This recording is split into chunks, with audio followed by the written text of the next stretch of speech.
Well, I'd like to welcome everybody. I think this is the second of the 2010 Gruss lectures, and I must say this may be the first Gruss lecture where we're pretty close to standing room only. So this is obviously the first Gruss lecture this year was as much of a success as I've heard. In any event, I would like to welcome you all to this year's festivities.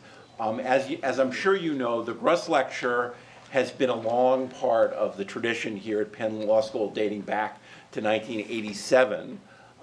It has been part of both our connection with the rest of the university, especially the Center for Advanced Jewish Studies, on occasion the philosophy department and other departments, as well as the community. And for those of you who've been at the University of Pennsylvania, and particularly this law school for any length of time, you understand that we are leaders in cross-school connections and interdisciplinary work. And this lecture is really another example of that.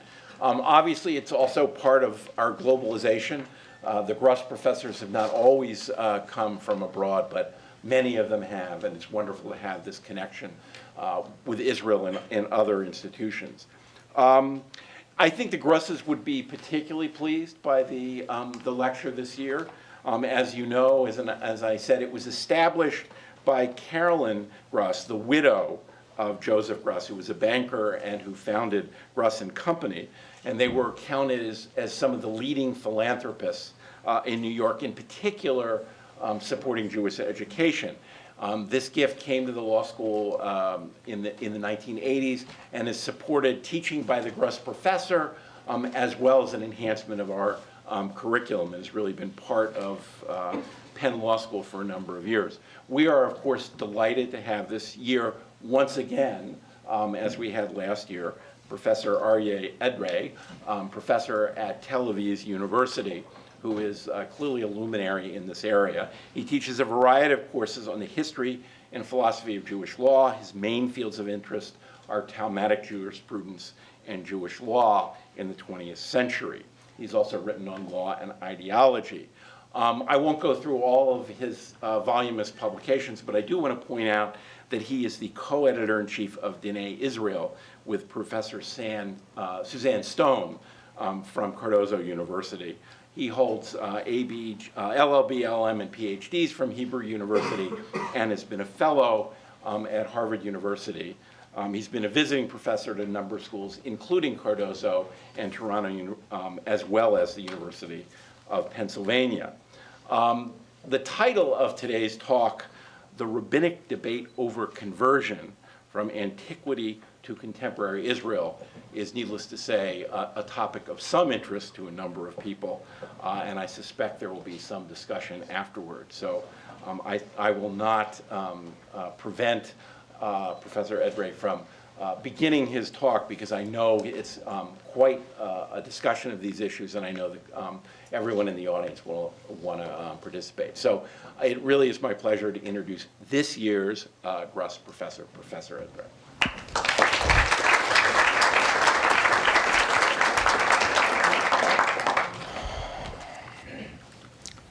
Thank you very much, Dean Fitz, for this warm introduction, and thank you all for coming. I will focus in the talk today on the current debate in Israel over conversion. Those of you who follow the news from Israel and what's happening in Israel know that it is a very hot topic in Israel today, heated debate, and I wish to look at the different opinions among the rabbinic world on the roots and the ideology that they represent. I will also want to focus on the discourse between the Supreme Court in Israel and the Rabbinical Court, and mainly the discourse between those two arenas, the Supreme Court and the Rabbinical world. And also why it is so important. Now, the debate over conversion today in Israel, and I assume also here, must be seen as part of the debate in the last 200 years in the Jewish world on the essence of Jewish identity in general. And the implicit debate between the Supreme Court in Israel and the rabbinical world, I think, is an important stage in that debate or in that discussion about Jewish identity in the last 100 years. So I will start with the Israeli legal system or with the Israeli law, and I will highlight 4 events in Israeli legal system that all occurred more or less in the second decade of the state, in the 60s. I'm sure many of you know it, but I think it's an important information so we get on track to understand what's happening. So as I said, I want to start with that. And as you all know, the foundational documents of Israel, this is the Declaration of Independence of the State of Israel, and other basic laws and foundation documents of the State of Israel, identify Israel as the Jewish state, or as a Jewish state. This is the original Declaration of Independence, and I highlighted at the side one sentence for this declaration, which indicates we declare the establishment of a Jewish state in Eretz Israel to be known as the State of Israel. Now, Israel also has the famous law of return, which grants almost an automatic right to any Jew in the world to move to the land of Israel and claim citizenship, to become a citizen, or as we call it, to become an ole, the right of aliyah, the right to immigrate to the land of Israel and become a citizen. So as a result of these two facts, the Supreme Court of the State of Israel, here you have a picture of the Supreme Court of the State of Israel and other government institutions became an arena where a debate over Jewish identity is taking place. And I think that this in and of itself is a fascinating fact, that the Supreme Court is an arena, is a place where you debate the essence of Jewish identity. My talk today, this is of course Gruss, the biblical Gruss, Gustave Duré, and she is the most famous convert, the great-grandmother of King David, right? So our talk today will have 5 parts. We'll first briefly look at the Israeli law, and then briefly look at the classical Jewish sources, and then we'll go to talk more or a little more in detail on conversion in the modernity, basically 19th century discussion on conversion among rabbinical circles, and then we'll move with the knowledge of the 19th century to the debate in the 20th century, basically conversion and Zionism. Conversion in the State of Israel, conversion and Zionism, and we'll conclude with understanding, we'll try to appreciate the essence of this current debate in Israel. So as I said, I want to start with the debate in the State of Israel, or with the Israeli legal system. So at the end of the 50s, this is where the story starts, the government decided that any person can be registered as a Jew according to his subjective declaration. You come, you say you are a Jew, you are a Jew.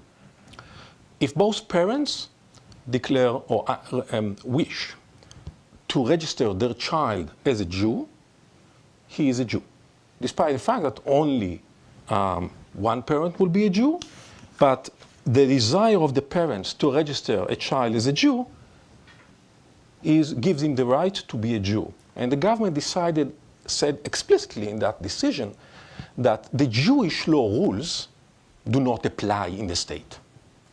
The Jewish law rules are that you become a Jew if you have a Jewish mother or you are a convert. Israel, the state, decided that the religious laws should not apply in the state law. And of course, as you can imagine, a heated coalition crisis and a heated debate.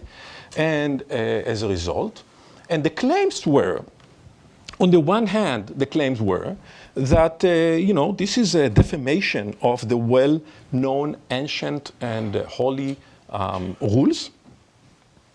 It hurts the unity of the people. It hurts the continuity of the historical continuity of the people. And that from now on, we will have to ask, when you say it's a Jew, we'd have to say a Jew for what purpose? Because it's not a Jew by all means. On the other hand, the claims were that it's impossible to ignore the dramatic change in Jewish life and the fact that Jews have now a state.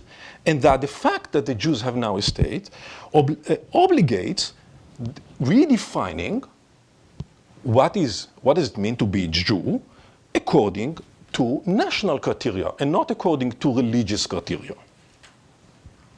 This was the debate. Eventually, the compromise that was achieved was, I think, a very interesting compromise suggested by the Prime Minister Ben-Gurion, that Ben-Gurion will solicit the opinion of 50 Jewish leaders and scholars around the world for their opinion on the topic.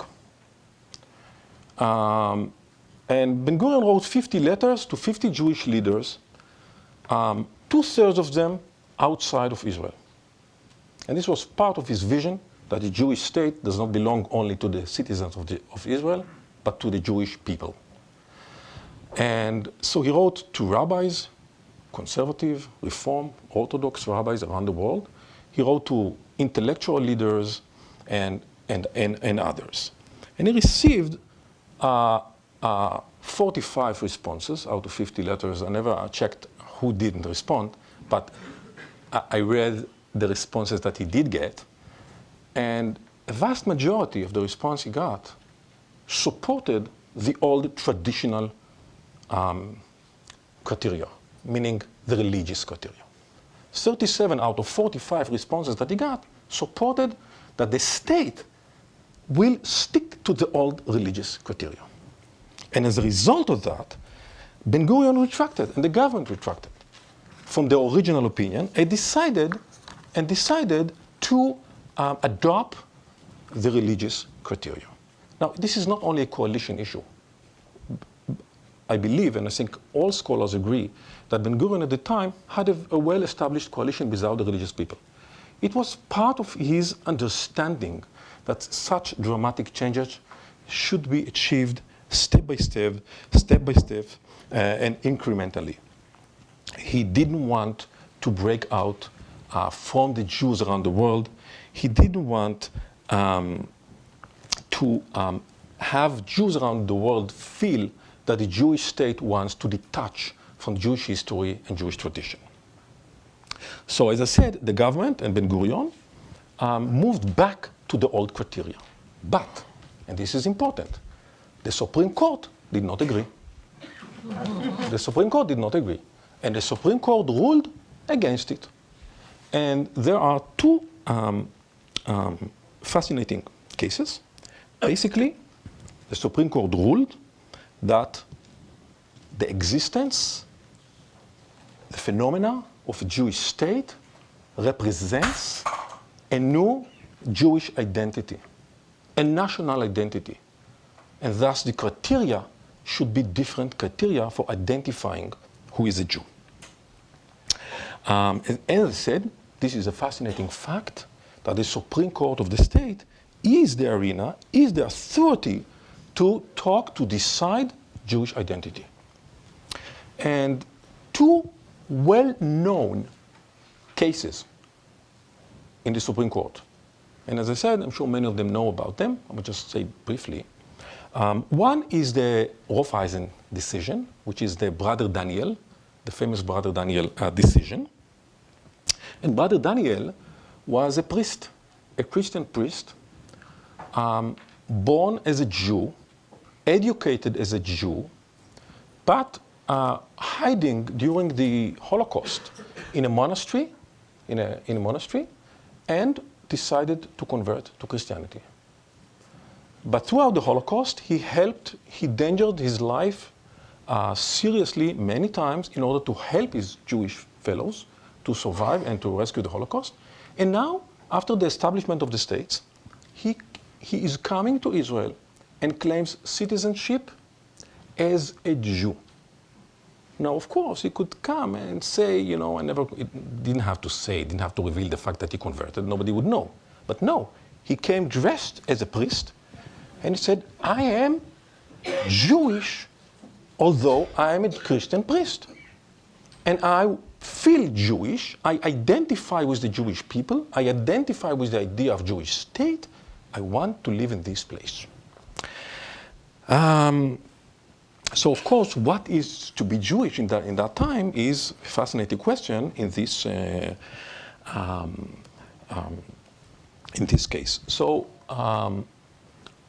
this is a quotation from I think the most interesting decision or opinion from the 5 judges in the court that sat in that opinion, which says, you know, Rofeisen, brother Daniel, and I highlighted in red, is basically, you know, reaching the national criteria quite well. He identifies with the people. He risked his life during the Holocaust. He identified with the people whom he loves, and so on and so on. And basically, why not to give him citizenship? Despite this fact, the court decided not to give him citizenship. 5 judges were sitting, and 4 decided not to give him citizenship versus one dissent. And why? The court said, despite the fact that he fulfilled the national goals, despite the fact that we do not agree to adopt the religious criteria, because, you know, according to Jewish religion, he would be considered as a Jew, because Jewish religion supposedly don't recognize conversion. So the court assumed that according to religious law, he deserves citizenship. I doubt it. I can debate it, why even according to religious law, he do not deserve citizenship, or it can be debated. But the court assumed that he deserves it. So why not to give him citizenship? The court said the court was moving, and here again, if someone, I don't think we should read it all, but the court is moving towards, I would say, an historic or a cultural identification to Judaism. Our new culture in this land at the highest is merely a new version of the culture of the past. Not religion, not only nation, but some kind, the court is searching for some kind of cultural criteria, which is, if you are a Christian, you cannot be a Jew. And the court is giving, I mean, you don't know if you read a court decision or history book, but the court is giving a whole lecture about the history of the relations between Jews and Christians, and why thus, at least, especially in those years, 62, quite early, why a Christian priest cannot be considered, according to our new ideas here in the States of Israel, cannot be considered as Jewish. The court said again and again, if you ask the person in the street, no one would agree that he is Jewish. We have history in Europe with Christianity, and we cannot skip over that piece of history. So I would say this case, despite the fact that it's a fascinating case and very interesting story, and part of understanding what the Holocaust was and what kind of stories it could bring, it's an esoteric story. The second case that I want to bring was already touching the heart of the story, and this is the Shalit story. And in the Shalit case was an officer in the army, in the Israeli army, who married a non-Jewish woman, and they both decided to live in Israel, raise their children in Israel as Jews, as Jews in Hebrew, despite the fact that she wasn't Jewish and she didn't want to convert. The court decided that she should be registered as, not she, the kids, the children should be registered as Jews. Basically, the court decided according to the original the decision of the government, despite the fact that the government have changed its mind. The court said this is not accepted. In our situation, the state of Israel, national ideas should apply, and according to national ideas, if he is a soldier, he's an officer in the army, they live here, they serve the country, they feel as Jews, they want to be Jews, they are Jews. As a result of the court decision, the battle between the government and the court, before that, I think I want us to look at this last part of the short quotation from this decision. Could you read me the second part? Sure, second paragraph? Yeah. The wife has immigrated with her husband out of identification with the Jewish people and bound to their fate with that of the people of the state of Israel. They rear their children like other Israeli children. Should we refuse to recognize these children as members of the Jewish nation? Okay, so that's basically, I think, it's a long decision, 9 judges, but I think this sentence as well represents the move, the ideas in the court. So, Which year was that? early 60s, or mid 60s. And as a result, the government decided to change the law. The government battled back for the court and decided to change the law. And now the law of return changed and gave an identification. Who is a Jew according to the law? Before, the law of return said a Jew. The government decided not to give a right only according to the religious criteria, but didn't say it explicitly in the law. The court said the way the government interpreted the law is incorrect, so the government decided to change the law and add section 4b to the law, which says explicitly a Jew means someone who has a Jewish mother or converted. So you would assume that the government have decided that to move back to force the religious criteria, but to a certain limit, because the government was not willing to go all the way. The government said Jewish mother or converted, but was not willing to say what the religious people fought for or insisted, which would be which kind of conversion. Okay? So you could see that it wasn't only a matter of coalition, because for the religious people this was not enough. They wanted to know, what do you mean by conversion? So the decade of battling about who is a Jew was now converted to a battling of who is a convert, or maybe who is a rabbi that is allowed to convert. And here we reach our story on conversion. Now, in our story until now, the religious camp in Israel is united. They all have the same idea. But 2 decades later, the religious camp is completely divided. The battle now in Israel is within the religious camp, not between the religious people versus the government or versus the court. For 2 decades, the religious people fought against the court. The court ruled again and again a very lenient definition of what is conversion, and of course accepted every conversion. And the religious camp fought against the court. Right now, the story is a completely different story. The story is that the religious camp is completely divided. On the contrary, the government, who refused to adopt as explicit criteria for Orthodox conversion, established in the last decade a whole chain of courts, government courts. This is unique.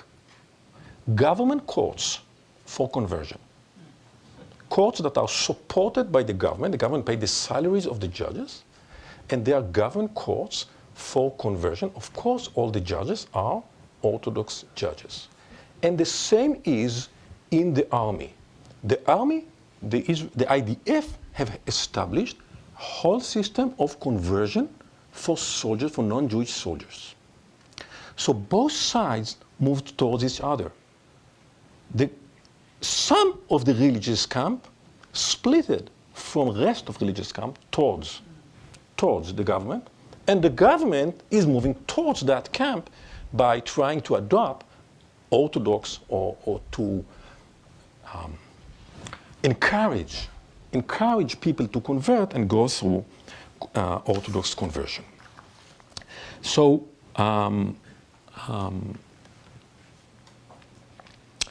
why did it happen? How this change occurred? And what is the essence and the importance of this change? And how does it fit into our big story? So I think we have to first understand whom are we talking about? Who are those converts? And the change of the reality is part of the story.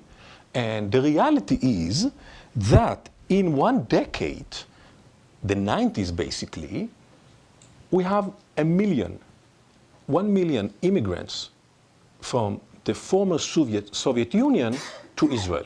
The Israel population prior to that wave of immigration was more or less 5 or 5.5 million people, and a population of 5 million people took in another 1 million immigrants from Russia.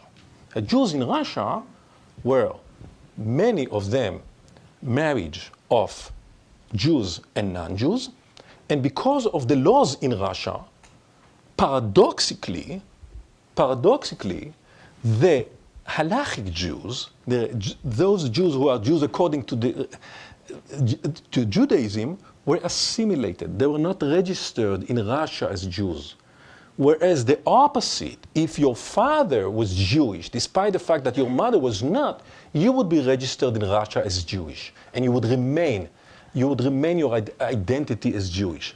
So many of the immigrants were, according to Jewish law, were not considered to be Jewish. But they immigrated to Israel, they chose to live in Israel, and they defined themselves as Jews. They came as part of the right of return for Jews. When we saw before the change in the law, we looked at 4b, now we can look at 4a. This was part of the change of the law of return, which granted the right of return not only to Jews, but only to their families, but also to their families, to the non-Jewish families. This was, of course, a need after the government have changed the law towards a religious criteria. So, okay, religious criteria, but you can come with your family despite the fact that they are not considered Jews according to the religious criteria.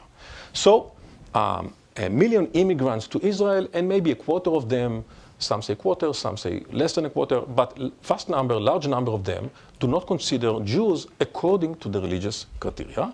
And this is now, of course, the question whether to consider them as Jews or not. They live in Israel, they identify themselves, or many of them identify themselves as Jews. They chose to live in Israel, they speak Hebrew, they live in Hebrew, they serve in the army, they want to marry Jewish people, they want to be part of Jewish society. How shall we shall we consider them as Jews, or how come not? This is basically the debate.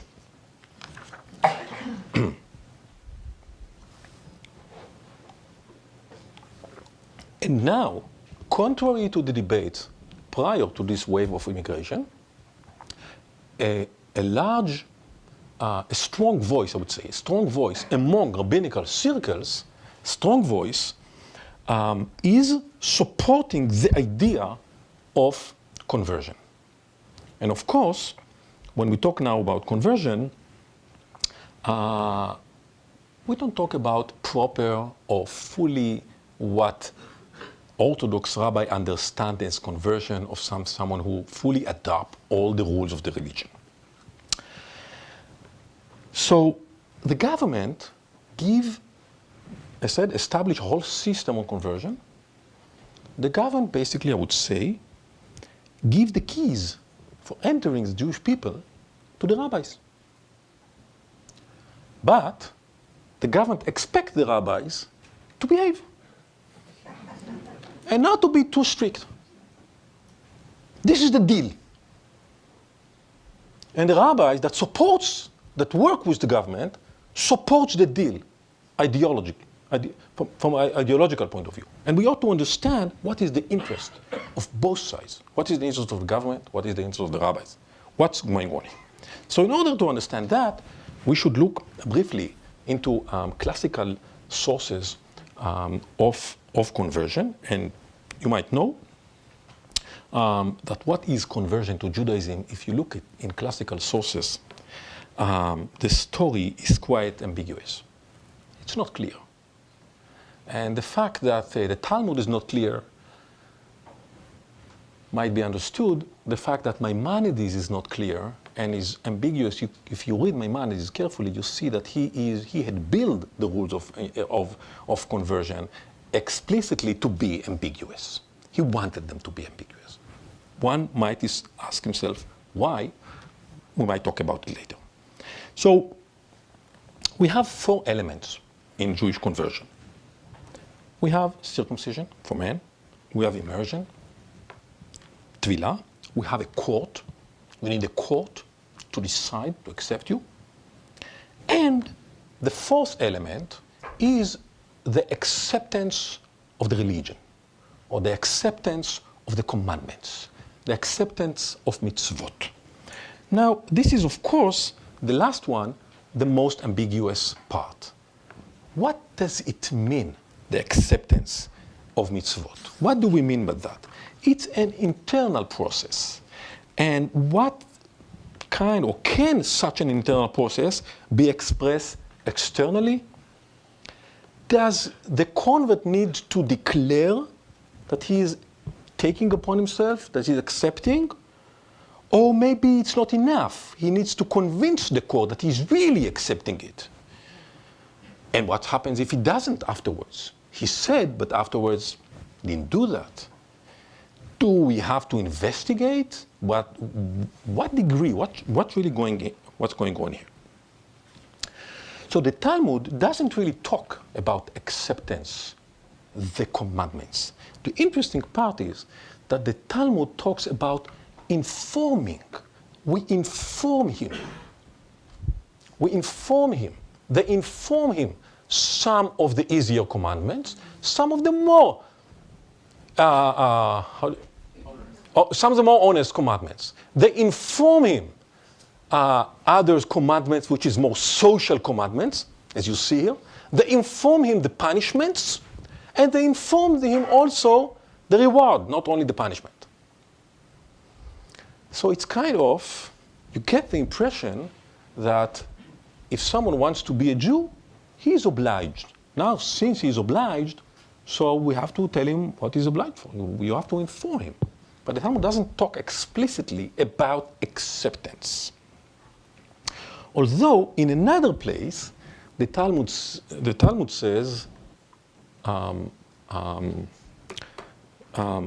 would you read it? Rabbis taught, if an idolater comes to accept the entire Torah except for one matter, we do not accept him.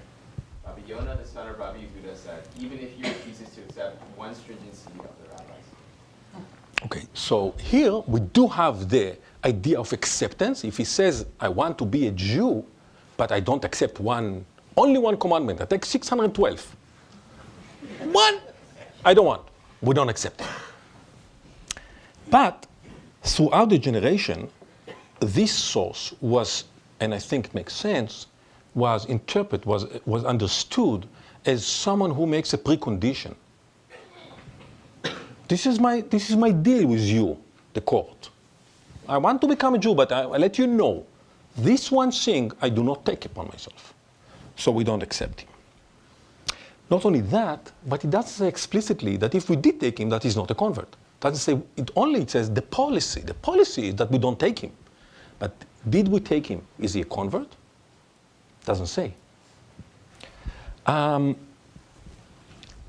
Another issue that the Talmud left ambiguous and is important is the motivation, or what happens in a case of inappropriate motivation for conversion. So here, again, we have the debate in the Talmud if someone has the wrong motivation. He doesn't come because of his belief or because he's the religion, but he comes because he is in love with a woman or because he's afraid from someone. So he wants to be a convert because of that reason.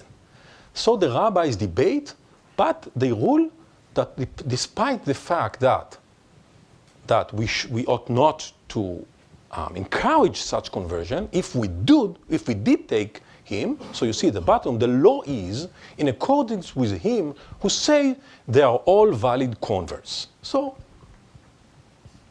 ex post facto, it's a valid convert, even with an inappropriate or the wrong motivation. Now,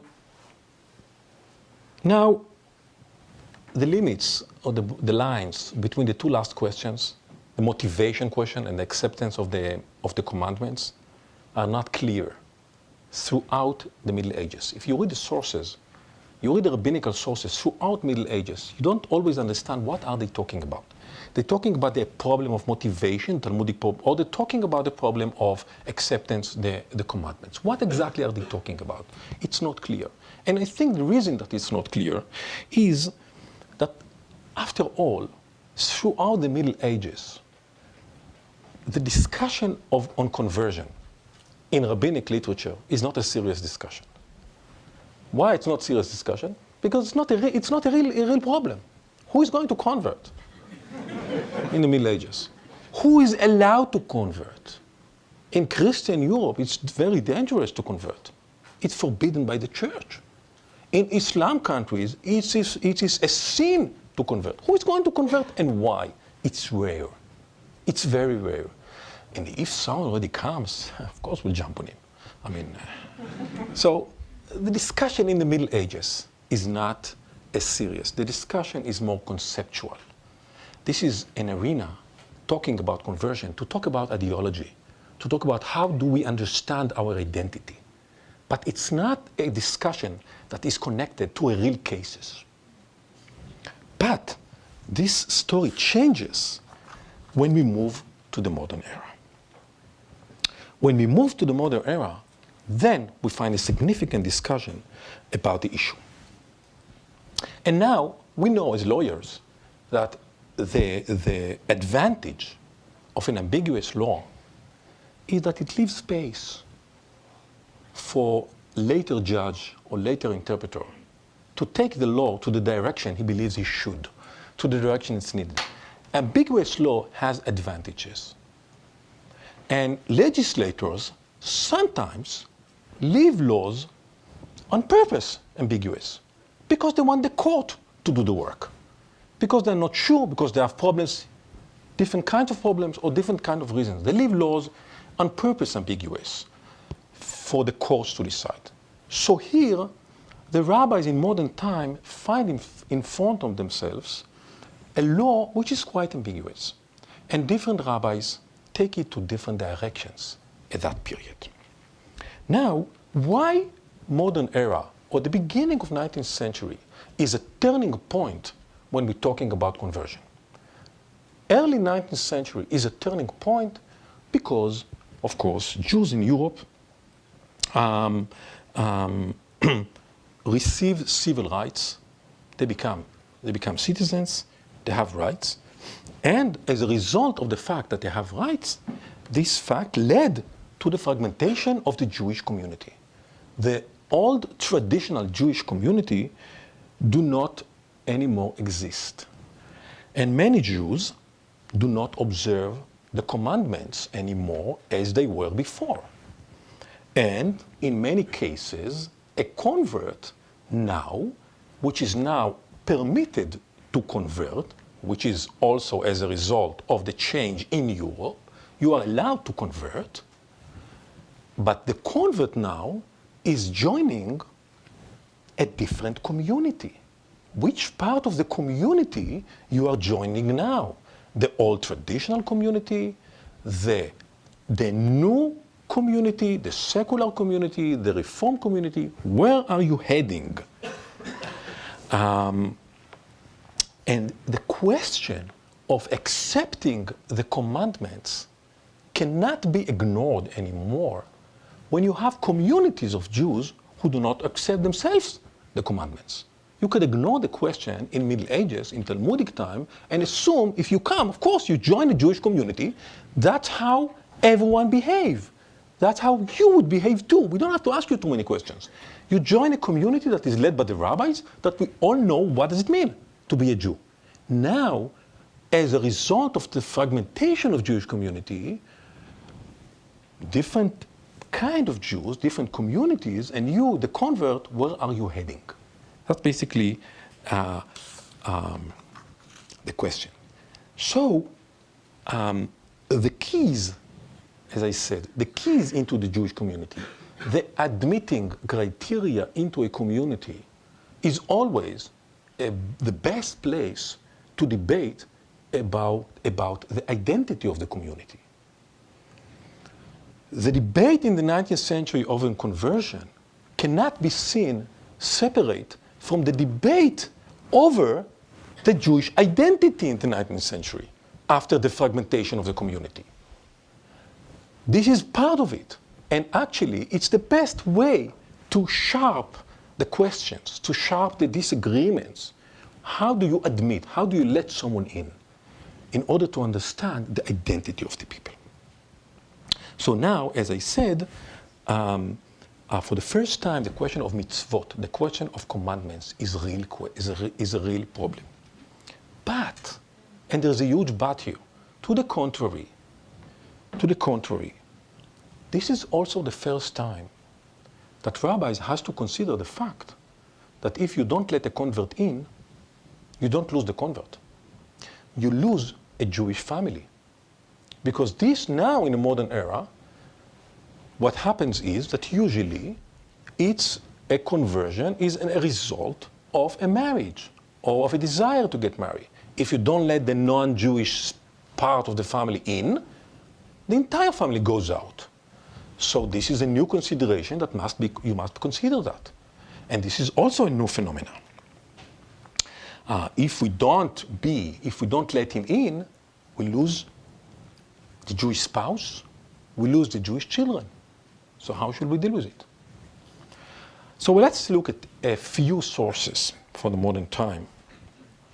And the sources that I want to look at do not give us a full picture, of course, because then we'll sit here a long night, but will give us some feeling about the debate in the 19th century. So Rabbi Kluger, whom we have a short quotation of him here, is a rabbi in Brody in the first third, I would say, of the 19th century. And you read, Nathalie? He's asked a question. A question posed to me. In Germany and France, where the new law exists, and there was an episode in which a person's son was a soldier and intermingled with non-Jews, and he fell in love, and then returned with her to his father's house, and her intent is to convert. They want to know if I agree. Now, the feeling is, this is a short quotation, but the feeling is that he doesn't really understand what it is all about. The question comes from Germany and France. He sits in Eastern Europe. He doesn't really understand the new situation, doesn't fully understand. And he says that explicitly, I don't believe that they will get a permission to convert. So we really touch here the changing of the circumstances, right? But he accepts the fact, and he decides to permit the conversion.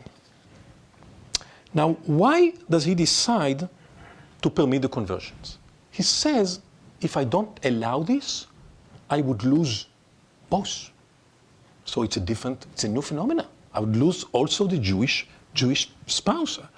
And he says, now he needs to base himself on the sources, right? He needs to convince us or to convince his community that his solution is well based on the traditional medieval or Talmudic sources.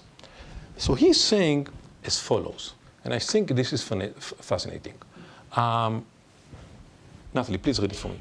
For if he wanted to, he could convert from Judaism and remain in the locale of the Gentile woman, who forced him to come to his father's house.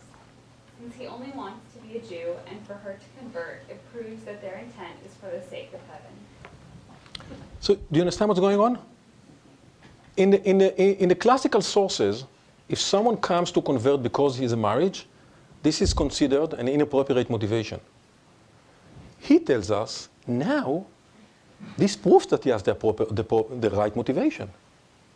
Because she comes, they want to marry, they don't have to come into the Jewish community. They can stay out. They come, they want to convert and stay with us, they choose. The word choose is so important here. They choose to be Jewish. So, of course, this is appropriate motivation. Now, choose, they have an option, and they choose, this is very modern. You get a choice. You decide. Okay, so it means you really want to be Jewish. And he doesn't ask many questions. So the fact that the state law allows now, as a new phenomena, the state law allows marriage between Jew and a non-Jew. The state law allows conversion into Judaism.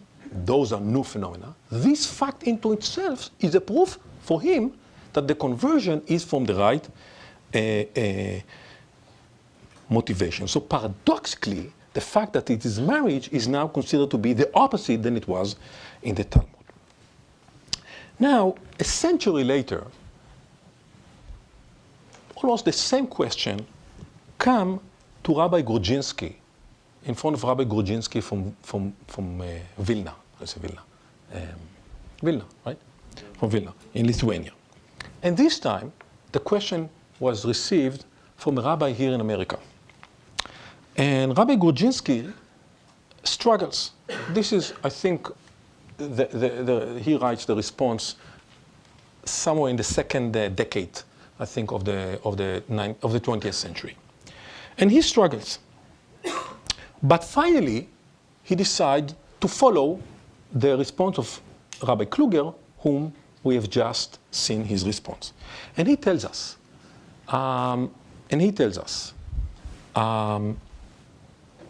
please read it to me. After the revolution, when conversion was permitted and civil marriage was recognized by the law, I was asked a number of times about a non-Jewish woman who married a Jew in civil marriage and now wants to convert and marry with a chuppah and a religious marriage ceremony. And they say that they wish to raise their children according to the Jewish religion. And they also say that if the court does not accept her for conversion, that the husband will convert out of Judaism. Is there room to permit the conversion a priori? So, of course, the revolution that we talk here is not the French Revolution. The revolution that we talk here is the social revolution, right? The 1917 or maybe the 1905. I think the 1917 revolution. So now, what? So he writes to the rabbi in America, the question that you're telling me, I was asked already a few times. It's not the first time. I was asked it now. Here, it's also, you'll be surprised that you think you're in the free country in America. It also happens here in Eastern Europe. It's a new phenomenon here. And we get the same questions. And he, although he struggles, and it's not easy for him to permit the conversion, he does permit the conversion. And he says, that it's not easy for him. You want to read it, Natalie, or maybe Elena, please. Since even she does not convert, she will stay with him, even if her status as a non-Jew. It is therefore not for the sake of marriage. You can rely on the fact that she says that her intent is for the sake of heaven, and there is no conclusive grounded assumption to the contrary. If so, it seems from my perspective that there is room for the court to be lenient. So the part that I didn't quote is that he says, at the beginning here it says, I would lose both of them because they will stay together in any case. I would lose their children. But look what he adds to the discussion. He adds to the discussion, though not in explicit words, that he understands exactly to which part of the community they're heading. He fully understands that they're not going to join the most strict Orthodox community. And he says, she's saying that she is planning, she has the right intent to observe the religion. Well, I believe her. Why should I think that she's lying? I don't need, if I don't have a conclusive ground, so if I don't have a proof that she is lying, why should I think that she's lying? But he understands very well. But he's saying, I take her word, and I don't ask too many questions. This is basically what he's saying. I think it's hidden between the words. That is, this is what he's saying. So the question is becoming a huge question. Rabbi Glasner from Kloisenburg, this is a Hasidic Rebbe, he published, you see the year of the publication here, even though those who don't read Hebrew, I marked here, you can see the year of this publication is exactly 110 years ago, so it's exactly 1900, and he published a whole book about this problem. We have now a new phenomena around Europe. Used to be Western Europe, now it's also Eastern Europe. We have a new phenomena of a mixed marriage, married between a Jew and a non-Jew, and now the couple comes to us and they decide to become Jewish. And we know that the motivation is not the proper motivation. We know that they are not joining the Jewish community as we understand it. Shall we accept them or not? And he writes a whole book supporting those conversions.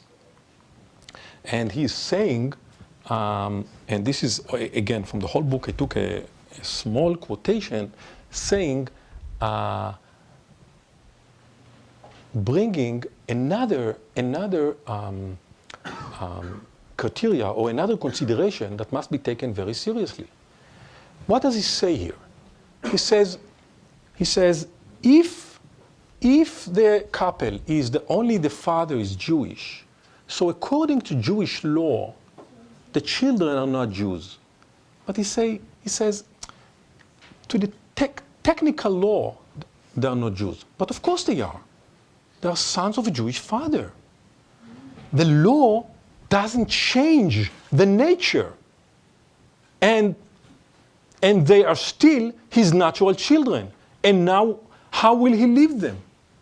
So, basically, he's saying in very careful words, he's saying we should consider children of a Jewish father as Jews, despite the fact that according to the law they are not Jews.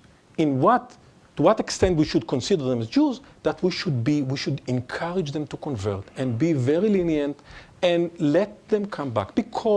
So he goes a huge move towards the idea of recognizing the children as a Jewish children. And by the way, at the same time, there is a fascinating letter from a rabbi in New Orleans, here in America, writing to an authority in Eastern Europe and telling him the following story. In my community, there are many marriages between Jews and non-Jews. And in a case where a Jewish father and a non-Jewish mother, sometimes they want to circumcise the child. And I do not allow it. I do not allow it. He asked the authority in Eastern Europe, what do you say? Because he says, my community is angry on me. And a rabbi from Eastern Europe writes back to him, of course you should circumcise them. Because they are Jews. And we want them back, we don't want to lose them. It's true that according to the law, they need conversion, but we want to encourage them to convert. So as they grow up, we want to encourage them to be Jews. If they will be circumcised as little kids, it will be much easier for them to convert. Because if they'll have to go through this process at the age of 20, they'll be afraid. So he encourages the rabbi. And this is, again, fascinating because this is a question, I think, 1850 from New Orleans. So I think, of course, the slides that we saw, the opinions that we saw, do not represent the entire Jewish world or the entire rabbinic world. The rabbinic world is split. Many rabbis take the extreme other side opinion and do not accept and are very rigid. We can ask ourselves as scholars why these rabbis were rigid, why those rabbis were lenient. But this is not a question that I want to ask now. This is the fact. The ambiguous Talmudic concept of receiving the commandments became the heart of the debate. It wasn't a debate prior to the 19th century. The rigid rabbis wanted to be sure. They wanted to be convinced. You want us to accept you, you have to convince us that you are really becoming a real Jew. A Jew that we think, what does it mean to be a Jew?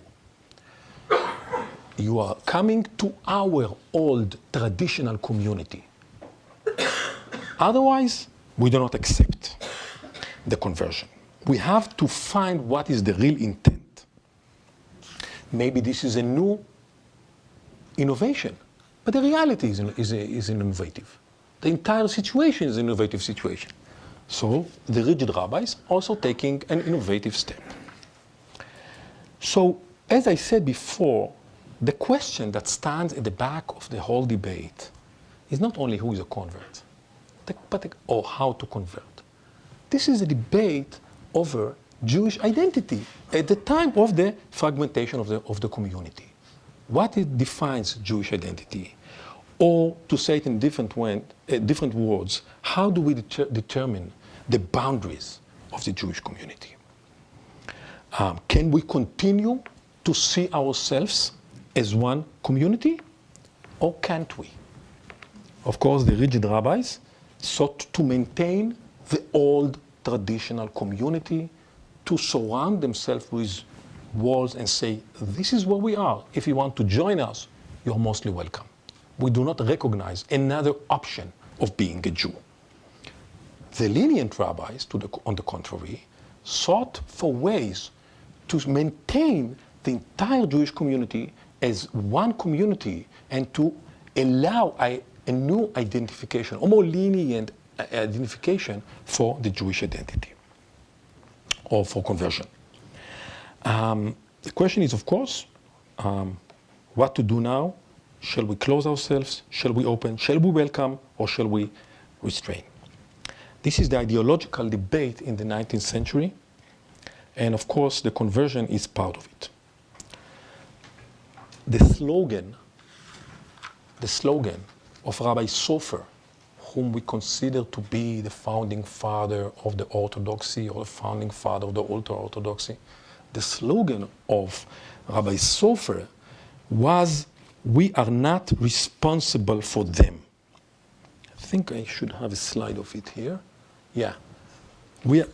Now, this is a quotation which is not taken from the debate over conversion, but about a different debate where the couple, who are both Jewish couple, tell him, if you won't be lenient to us on this matter, we are going to the Christian community. We become Christian.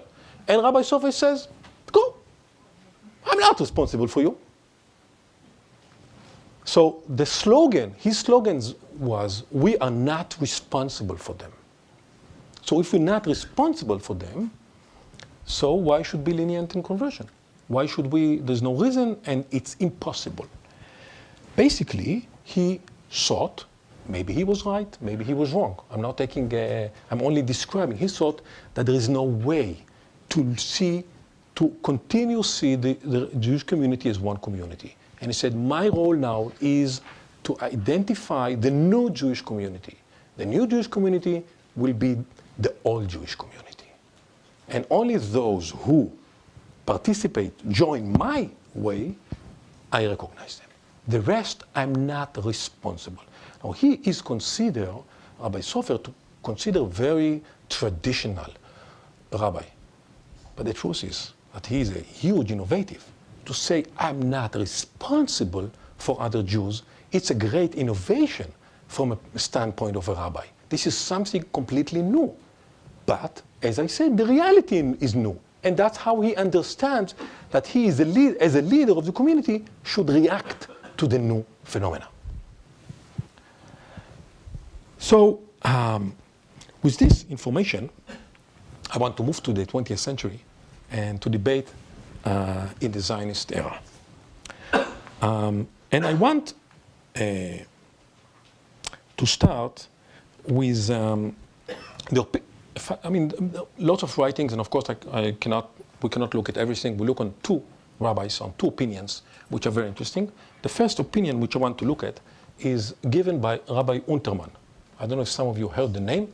Rabbi Unterman was the chief rabbi in the state of Israel, and he has the authority of a rabbi from the previous world.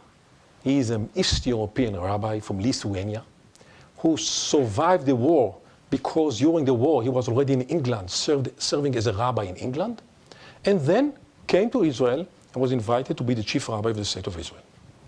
And Rabbi Unterman is writing the response that I want to look at together with you as a response to the wave of immigration to Israel from Russia at the 70s. Not the current wave, but as you know, in the 70s there was also a wave, much smaller, less complicated, because the 3 decades in between changed things also among Russian Jewry. So there was less issues of intermarriage between Jews and non-Jews, but the issue existed. And many of the immigrants in the 70s were also intermarried between Jews and non-Jews. And Rabbi Unterman is saying, let's start with this. Someone is willing to read for me? Ilana, will you do it, please? Currently, important and urgent practical questions have arisen regarding the laws of conversion. Among the immigrants to Israel are couples that are intermarried. During my tenure as a rabbi in England, I stood firmly against accepting converts for the sake of marriage. Nevertheless, there were reasons and grounds there that do not apply to the questions before us. So, what is he saying? You know, I think the most important and interesting fact that he's saying to us, he's telling us, conversion is not only law, it's also policy. A rabbi has to take policy, or the rabbinic world needs to have a policy. And policy you adopt according to the situation, according to the circumstances. And actually you see that already in Maimonides, when he speaks about policy of it, the policy of the court, the policy of the authorities regarding conversion. And he's saying here something I think very interesting. I was a rabbi in England, I had one policy. I'm a rabbi in Israel now, I have a different policy. The situation is different, and that's why the policy should be different.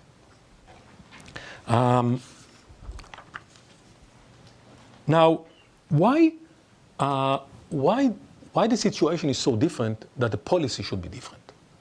So Rabbi Unterman is telling us that in England, if you would encourage conversion, you would encourage the young people you would encourage intermarriage, because people will think it's very easy to convert. In Israel, it says it's the opposite. They come, they live here. If you want to encourage conversion, then you will encourage intermarriage, because they both speak Hebrew, they both feel like Jews, and there will be an intermarriage. So in Israel, we should encourage a conversion versus my situation, as he understood it. The situation between the wars in England. So basically, Rabbi Unterman is making a shift, I think very interesting shift, between a ruler, a posek, a Jewish ruler in a diaspora that leads a community of minority that's defending itself, that has to survive, that don't want to assimilate. What is the policy should be taken then? To a posek, to a ruler in the land of Israel where the Jews become all of a sudden, and for the first time in the history, majority. And if we are the majority now, there are different considerations should be taken. It's a different situation. Different laws should apply to the new situation, he says. And the consequences should be different. So he says that, I think, in halachic words, and he says, please. The Talmudic concern is that they might return to the worship of idols, but in a situation where you do not have this concern, you do not have to be concerned whether they will fulfill the commandments of the Torah. They have come to the land of Israel and have distanced themselves from their previous environment, and they are projected as Jews in all of their documents, and it is clear that they have no intention of remaining attached to their previous faith.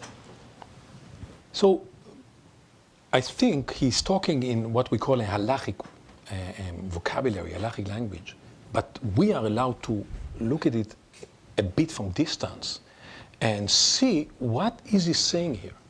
What is he telling us? The Jewish community have dramatically changed. We are now the majority in our own country, and we should look into many areas in the law in a different way. Basically, he's saying, if I was in Europe, I would be rigid. I'm lenient only because I'm here in the land of Israel.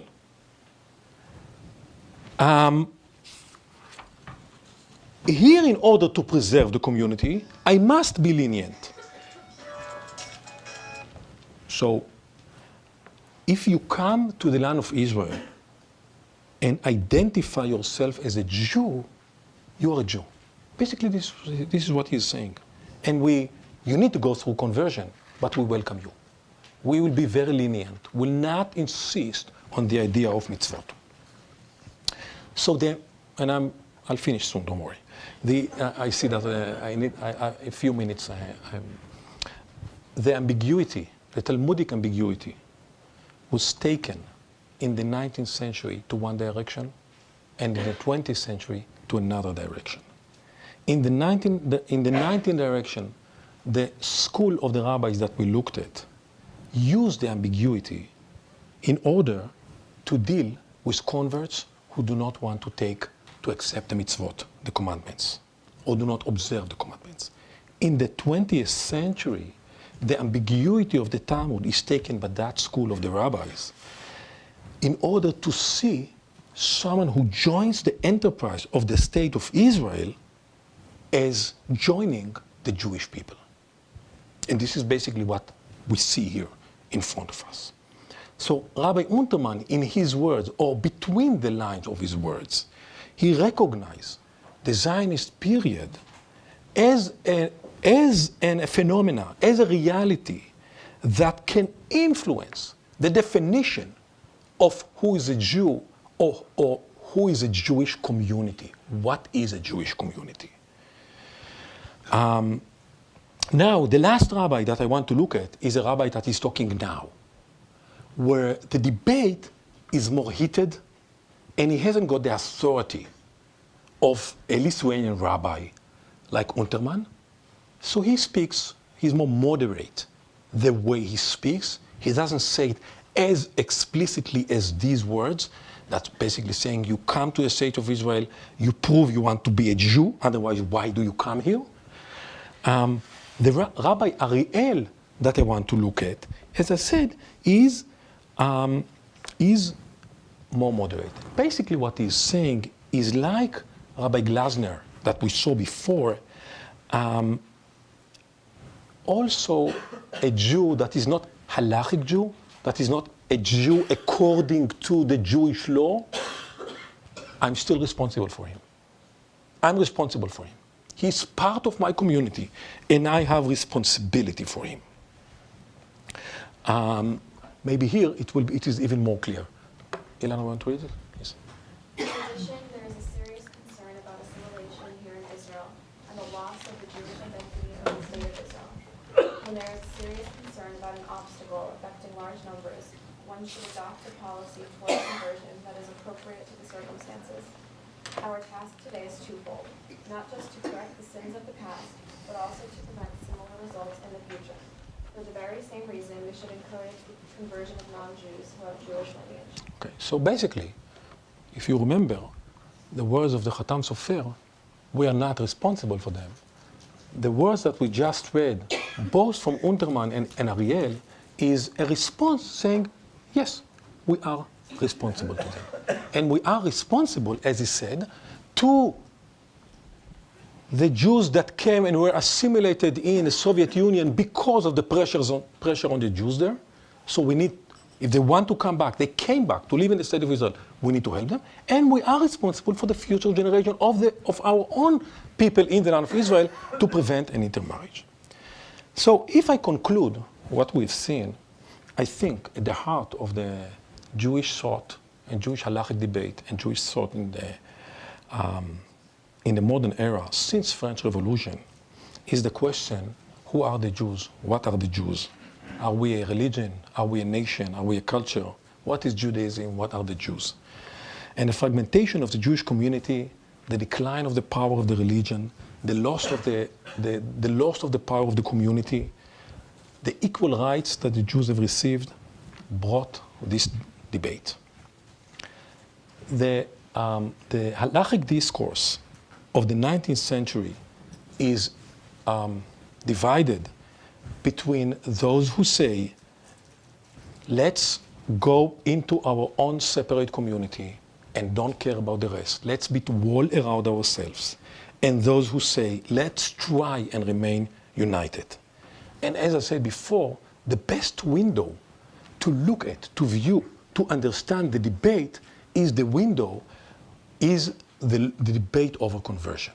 Because who is allowed, whom do we recognize and we allow him in is a way to understand who we are and how we identify ourselves.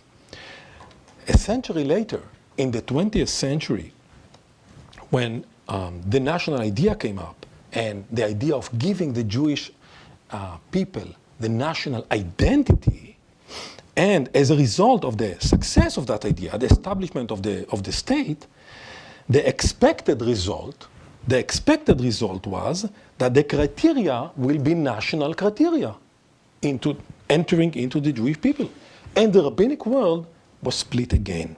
The rabbinic world was split again. And this time, behind the implicit debate is not only the debate of the 19th century of responsibility for the entire community, but this time the debate is taking another step towards recognizing the Jewish state as the Jewish community, as we saw almost explicitly in Unterman's words. So the national opinions that were brought by the Supreme Court against the government and this part of the rabbinical world are stepping toward each other. This is a result of 60 years of discourse. The rabbis recognize the fact that the state of Israel is a Jewish community, an authentic Jewish community, and we should accept it, at least to some extent. On the other hand, those claims for national criteria, the government understood that you cannot create a cultural continuity by skipping over the past. So, who is a convert, and who is a Jew, and who is a rabbi, and who is a Jewish community? And who is going to decide? Ben Gurion, his 50 scholars, the people, the court, Rabbi Sofer, Rabbi Unterman, maybe you. Thank you very much.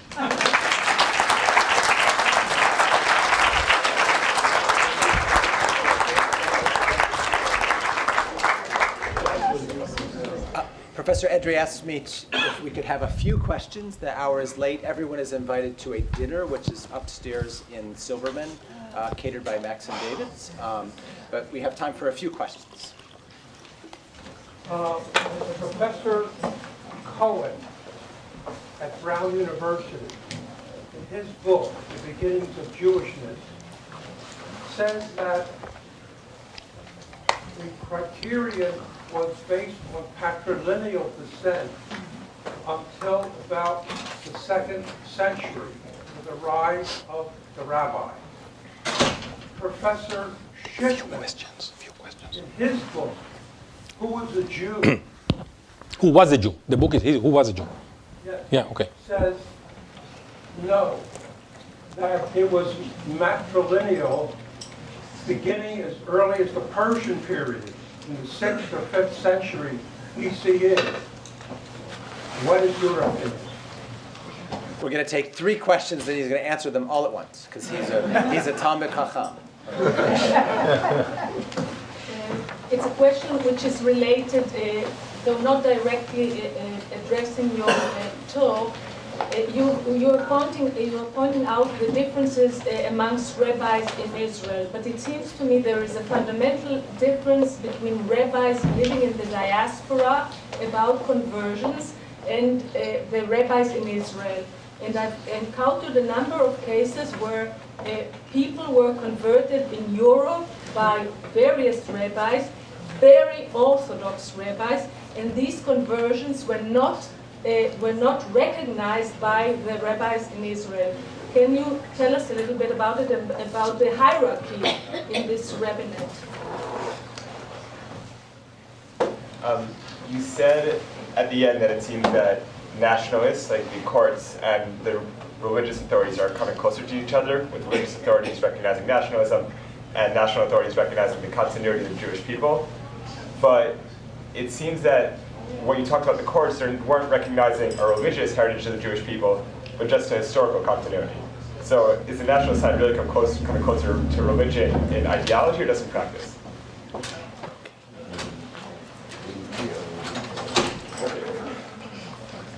The good part of my answering to the question is that most of the questions I can say I just don't know. Fine, because I'm not. Regarding the 2nd century debate between Cohen and Schiffman, I came here, I was talking about the 20th century, not about the 2nd century. I have an opinion, but I think when we talk about 20th century or 19th century or 17th century, it's not so important to be an historian of the 2nd century, because you have to, the only thing that interests you is how those rabbis understood the sources of the 2nd century. You understand what I'm saying? They, in front of them, had a well-accepted rule that a Jew is only by the mother, not by the father. And they did not consider the historical roots as is being brought. So I don't really know. I don't have an opinion on that, and it's fine. I think I can still talk about the 20th century without having an opinion regarding this question. And Anat, to your question, first of all, I don't think we can talk about diaspora. We should talk about diasporas. And this is true in the 2nd century, and this is true in the 20th century. And what's happening, or the debate here in America, is a completely different debate than in Europe. Europe is the rigid rabbis has the authority, and they are very strict. The reform movement is weaker than here. And besides that, there is a sense of continuity in Europe, in the rabbinical world. There is a sense of continuity from the world before, Jewish world in Europe before the war. So the situation is different. But in general, I would say that one of the problems, or one of the facts that we must acknowledge, is that it's difficult nowadays to be lenient rabbi. There's always someone more extreme, and his voice is always louder and heard. And it's a problem. I think as far as I know, the rabbis in Europe are very strict, and they don't recognize the conversion in Israel, not vice versa.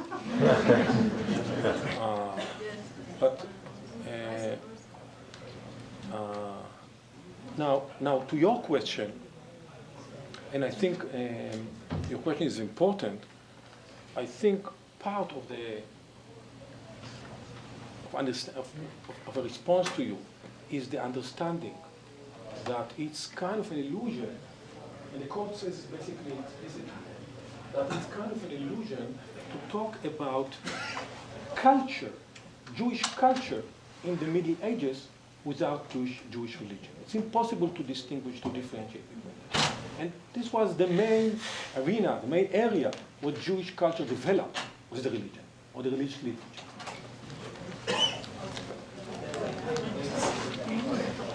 Thank you.